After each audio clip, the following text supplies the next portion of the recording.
I'm doing it. Oh, okay. Yes, there. So we are rolling whenever you're ready. Okay. Breathe. All right. Today is March 17th, 2025. I'm Deb Giordano, member of Seeking Insights for Solutions, or SIS. We're at the Flagler County Historical Museum in Bunnell, Florida. We're conducting this interview as part of a project called Both Sides of the Bridge. Today we're interviewing Mr. Larry Jones. That's correct. And welcome to Larry. Thank you so much for agreeing to do this today. And on a personal note, thank you so much for the tour that you gave us a couple of weeks ago of Bunnell. It was great. I learned so much, and it's really helped me in preparing for this interview. So thank you. Okay. First, I'd like to just ask some basic questions for the record. Please state your full name. Larry Donnell Jones. Okay. Where were you born? I'm birthed in St. Augustine, but I lived in Bunnell all my life. Okay. And where do you live now? In Palm Coast. Okay. Are you married? Yes. Okay. How long have you been married?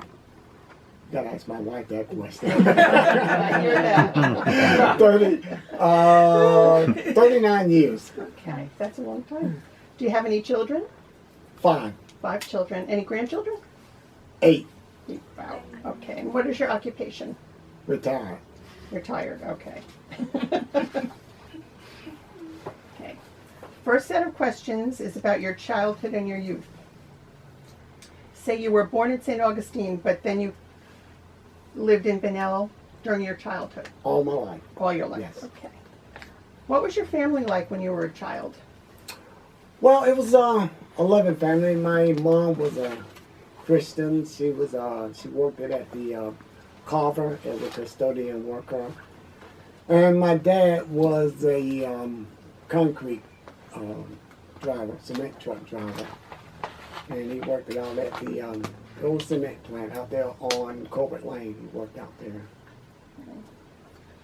What special days or events or traditions do you remember from your childhood? Oh, especially my birthday. I always wanted that because that was my. I always told my mom that was her birthday. Every time my birthday rolled around, I said, "It's your birthday." And she's like, "No, it's your birthday." I said, "No, this is the day you birthed me, so it's your birthday." So that was always very special to me. You know. Any other traditions you can remember that your family had during that time? Christmas always was special to us and stuff. You know, we was close family. You know, we grew up in a very small house and with 6 kids and a very small house. We'll talk about that later. When did you start school, and what school or schools did you attend? If you can give us some approximate dates, that would help us. I started school in 1965, and I started off at Carver in kindergarten. I don't remember how long I stayed at Carver, but I stayed there quite a few years. I remember going up to Bunnell, it's Bunnell Elementary, but it's with the high school. Carver was in elementary school? Carver was K through 12 back then, because it was segregated back then, so it was all blacks went to school there. Okay. Through high school? Yes, Okay. absolutely. What are some of your memories of school, both positive and negative? Well, I remember Miss Skipper. She was a teacher, and if you misbehaved, Miss Skipper would get your ear and twist it and pinch you. And you go home and tell your parents about what happened, and you get a really good twisting and pinching. So they were very strict back then, growing up in Carver. You know, you make sure you learn and everything, and got an education back then. Okay. You mentioned you lived during the era of segregation. Can you speak a little bit more about that? In your neighborhood, what did you see in your neighborhood, in the public places? It was just all black area down in the south end of Bunnell, and we had it was a bridge that separated the black side of town from the white side of town. So the blacks wasn't allowed on the other side of the bridge to go on the white side of the town. I don't know if it was because our parents didn't allow us to go and didn't want anything to happen to us, or it was a law. I don't know. But definitely I think it was our parents did not want us to get involved and get hurt on the other side of town. So we basically stayed on our side of the town and invented our own games and played down there. How did things change over time as you grew up in that respect, in the respect of the segregation, especially with the schools? What Well, did you witness? they got a, well, matter of fact, I think Franklin County was the last school to integrate and stuff, and they had put it out, the school board put it out, we'll send a letter home to the kids and to the parents and saying, if you want your kid to go to be integrated, go to another school, you either sign the form or not, they can stay at Carver. So they kind of made it like an optional, and ended up they had to get a court order to get it integrated because they didn't want, Franklin County did not want to do it. Is that when you were in elementary school? Yes, I was or- in elementary. Okay. So what school would you have gone to if you had decided to change schools? I think I went up to Benell Elementary. Okay. Yeah. Okay. Do you recall a time, as I was looking through the historical records, that there was a fire at Benell High School? That's correct. Was that during your childhood, or about when did that happen? I was, I don't recall the year it happened, but I do remember it happening up there. Did that change things as far as the school segregation was concerned, and how did that event affect your community and your family and you and Yes, yourself? it did change because the whites had to come down to Carver, and some of the blacks, elementary student kids, went over to Flagler Beach. They were bused over to Flagler Beach. Okay. So it did change a lot, and it was different. It was a culture shock, to be honest with you, because we had never been around white kids in school. So it was. You would have gone to then if you had students from Benell were then taken to Flagler Beach, Flagler Beach, for yeah. school. Yes. Okay. One other question I had was, what memories do you have of the Moody Bridge and of Flagler Beach as you were growing up? And Well, I remember the old drawbridge, the Moody Bridge, going to Flagler Beach. It was a 2-lane highway, and as you got to the Intercoastal Waterway, in the waterway it was a sign saying "No ends allowed after dark," and it was on a 4x4 post with a sheet of plywood with white background with black letters written on it. was that still in place when the school changes were happening, or was that prior to that, or? I think it was. I didn't It go was to still- school in Flagler Beach. I went to school in Carver. Okay. Thank you. Do you recall your family having discussions about that at the time? No, when not this- at all. No. No. Okay. How was your family's ability to enjoy the beach and other recreational activities affected during the time of segregation? Well, we did not go to the Flagler Beach. We went to a beach south of Flagler Beach, about 5 miles south, named Cobb's Corner, and we did not travel to Flagler Beach at all because we was gonna get arrested. So we went down US 1 to Old Dixie Highway and took Old Dixie Highway to High Bridge and went around that way to the beach and came out to 81A. Was that something that that's something that you discussed at home? Did your Yes, our parents told us Your definitely parents don't go to warned Flagler you? Beach. Do Yeah. not go in Flagler Beach. anything else you can recall within the community as far as restaurants or other places of business that?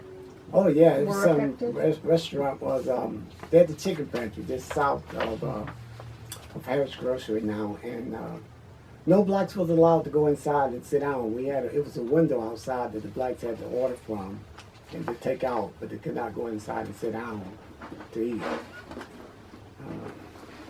Also, they had another restaurant, Benell Restaurant. Same thing, no blacks was allowed to go in there and sit and eat. The Bimini Bar, could go in there and get a drink. You had to drive through a window, had a window. Matter of fact, probably still exists today. But no, you cannot go in there and sit down and have a drink.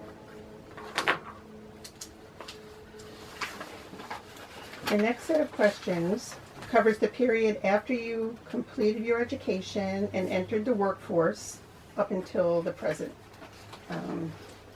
After you finished high school, where did you live? Did you remain there? And if you moved, what was the reason for your moving? I stayed in Bedell after high school. By my own fault, I got my high school girlfriend pregnant, so I had to go into the workforce. So I started working for a company called Mac Asphalt. They was the company that built the roads here in Palm Coast.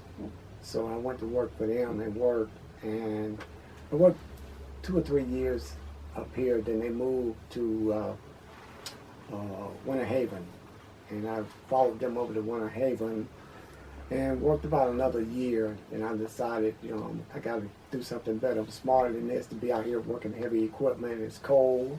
During the summer, it's hot. So I got into law enforcement. Okay. Now, what made you decide to get involved in law enforcement? Well, I always wanted to be a cop, but I messed myself up by, doing against what my mom and dad told me to do, because the little lesson that my dad gave me about the birds and the bees was, hey boys, come and sit down right here. And I know y'all gonna start liking them little girls, so when you get them little girls locked up, you get the babysitter right along with your baby. Now get out here and go play. So that was my lesson on relationships. I learned from my research and on the tour that you gave us that you were one of the first black officers in Flagler. Can you speak a little bit about this? I was the number 7. Number It 7? was Eugene Henry was the first. Okay. Malcolm Lee Williams was the second. Juan Williams was the third.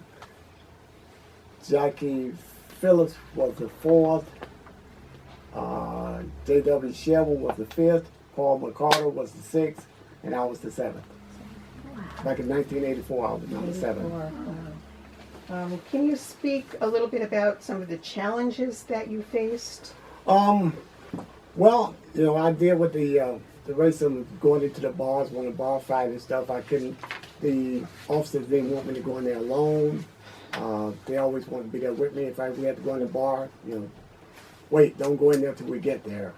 So I had to wait on them before I go into a bar fight or something like that. Was your overall experience positive, would you say, throughout your career? Or Well, it was positive and negative as well and stuff. I understand later during my career that one of my own colleagues had ended up calling me the N-word behind my back.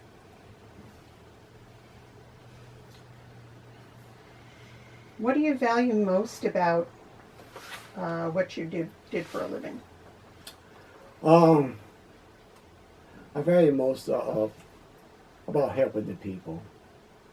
And believe it or not, it's because of my mom instilled it in me, the church, grounded in me, the church. So my faith and stuff made me believe in everybody and stuff. Everybody could be different and turn around and be changed and stuff. So that's what drove me to doing what I did today and what I'm doing now.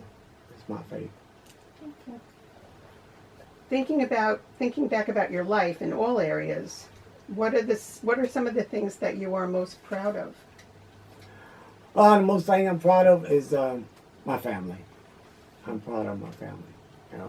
My mom had 8 kids, but it's 6 of us living, and we are close knit. When one hurt, all of 6 of us hurt.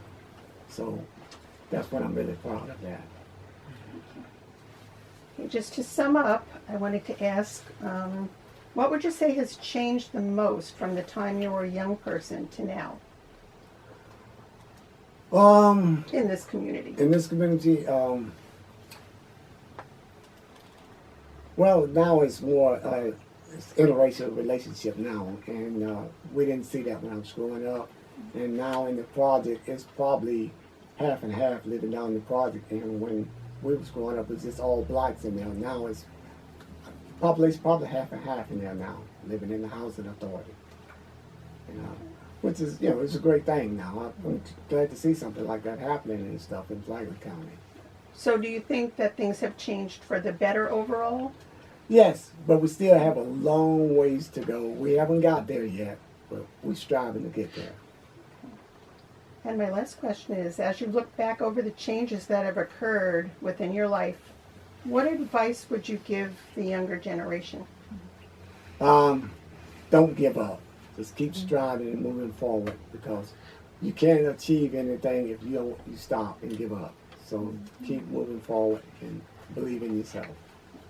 Thank you so much.